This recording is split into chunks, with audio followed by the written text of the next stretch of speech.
The Baby Fold was born out of one woman's desire to care for others. Through the generous donation of her home in 1902, Nancy Mason could not have imagined all the lives she would eventually touch. For more than a century, the Baby Fold has fulfilled its mission to the most vulnerable children in our community. But that's not how the Baby Fold started. Nancy and Alan Mason were pioneers in Normal, moving here just after the Civil War. They were drawn to this new community because of Illinois State Normal University.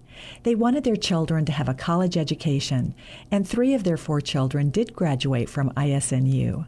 They all became successful enough that Nancy Mason, who outlived her husband, felt that her children did not need an inheritance, so she decided to give her home and wealth to further the work of the Methodist Episcopal Church. While she was still alive, she opened her home to be used by the active and retired Methodist deaconesses that operated Deaconess Hospital. Perhaps you know this facility as Brokaw Hospital or Broman Healthcare, now Advocate Broman Medical Center. The home at 309 North Street was a convenient location to walk from their home to the hospital. Today, this is a parking lot between Alamo 2 and Watterson Towers. When Nancy Mason died in December 1902, the future of her home and this fledgling ministry were uncertain. Her home was deeded to the Methodist Episcopal Deaconess Society headquartered in Chicago. Meanwhile, the local deaconess women saw another growing need in our community: orphaned and abandoned children. Orphan trains dispatched from the East Coast brought children to towns all across the U.S. At each stop, the children would get off and stand on the platform while families, typically farm families, selected the children they wanted to take home. This provided homes for many older children who could help on the farm, but not for infants and toddlers. In 1905, the Deaconess Society sent a new graduate of their training school and a former Brokaw Hospital deaconess, Nellie Randall, to Normal to get the Mason home organized as a home for young children. Lucy Meyer, the superintendent of the Deaconess Training School, had won $5 in an ivory soap jingle contest. She sent that $5 prize money with Miss Randall, along with Harry, the first baby to come to the Deaconess home. Miss Randall's accounting records on May 5, 1905, show a starting cash balance of $10. Expenses that day included a garden plowed, loaf of bread, meat, and a half pound of butter, leaving a balance of $8.37. Her first annual report showed 37 admissions. Nellie Randall worked for 3 years. In 1908, while caring for a whooping cough epidemic, she was hospitalized with pneumonia and unable to return to work. Mrs. Meyer sent another deaconess, Tompi Asher, as a temporary replacement. She came to Normal March 14, 1908, and her assignment lasted 27 years. For a quarter of a century, her name was synonymous with the Baby Fold. She brought the agency through World War I and into the midst of the Great Depression. Her facilities were makeshift, her staff untrained, and her financial resources were only what she could raise on her own. Mrs. Asher used every opportunity to present her cause. One year when the annual church conference was held in Normal, she took 12 babies and put them on the platform while she spoke. The story goes that at the close of her speech, there was not a dry eye in the audience, nor a dry spot on the platform. By this time, the Mason Deaconess home was being referred to as a baby fold, a biblical reference to Jesus as the Good Shepherd. The actual name change occurred in 1941 when the agency officially became the Baby Fold. The home was also badly overcrowded. Every available corner had been filled by a dainty white baby bed. Sometimes even the bathtub was converted into a temporary bed. In 1910, the Board of Trustees met and decided to exchange the property at North Street for a larger, more suitable property consisting of 4 lots in the 100 block of Willow Street. The house at 108 East Willow was considered to be virtually in the country and had no running water, no electricity, and no access to paved roads. Even then, the community support for the Baby Fold was strong. On moving day, local businessmen came to help move the babies to their new location. The Baby Fold aggressively sought adoptive homes for children with special needs.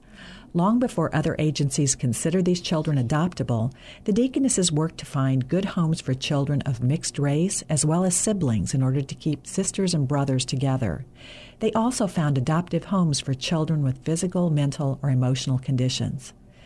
This photograph, known as Cookie Hour, depicts once again the level of community engagement through the years. Women from a local church bake cookies for the babyfold children to have each day. In the early days of the babyfold, adoption laws were almost non-existent. People would simply come to the babyfold nursery, select a child, and take the child home. Early in the 1920s, the state established standards for licensing welfare agencies. Unable to meet the standards established, the babyfold fell into poor favor with the Department of Public Welfare. In 1938, the Superintendent of Child Welfare met with Judge Homer Hall of the McLean County Court regarding the filing of a petition to close the babyfold. She cited many reasons for such actions.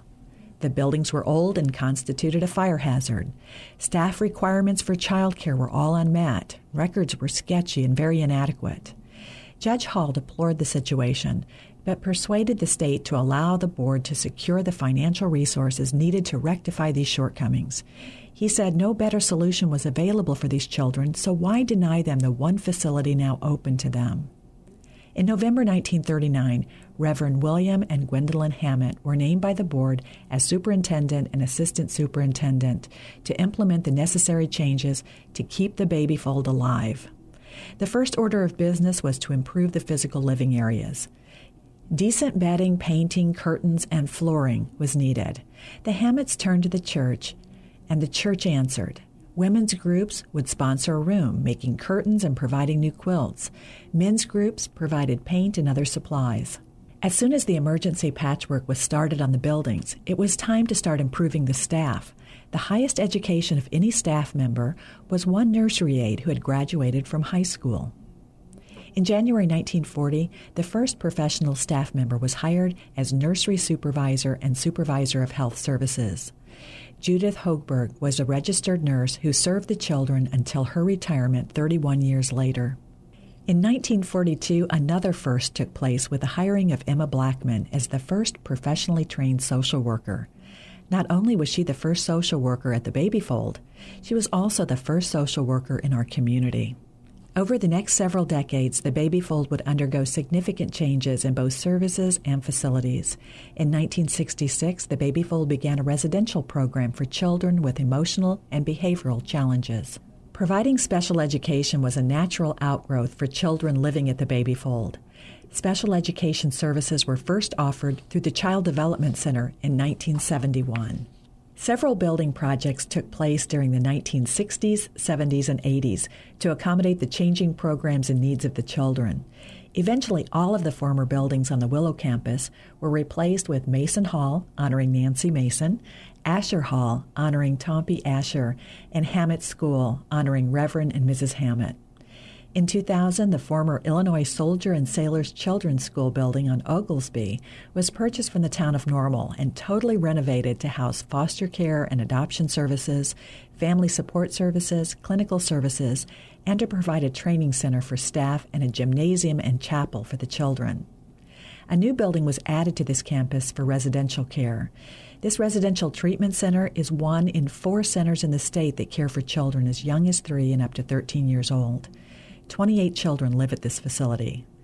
In 2002, space was leased on Towanda Avenue and Fort Jesse Road to expand Hammett School to the high school and junior high levels.